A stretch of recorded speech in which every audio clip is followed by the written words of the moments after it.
మీ పిల్లలకి అన్నం తినిపిస్తున్నారా లేక డిజిటల్ మత్తుమందు ఇస్తున్నారా?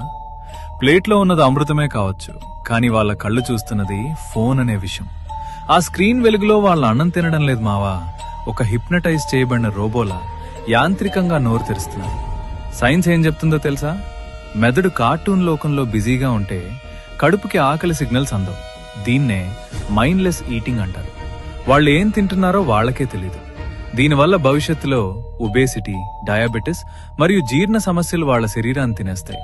అన్నిటికంటే బాధాకరమైన విషయం ఏంటంటే, ఫోన్ చూస్తూ తిన్న పిల్లాడికి కూర రుచి తెలీదు. అన్నిటికంటే ముఖ్యంగా అమ్మ చేతి స్పర్శ కూడా తెలీదు. మీరు వాళ్ళను మనుషులుగా పెంచట్లేదు, భావోద్వేగాలు లేని జోంబీలుగా మారుస్తున్నారు.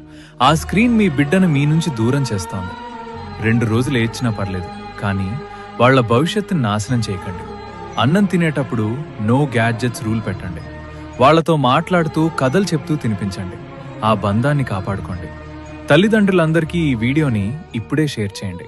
రైజ్ విత్ రాజ్ని సబ్స్క్రైబ్ చేయండి.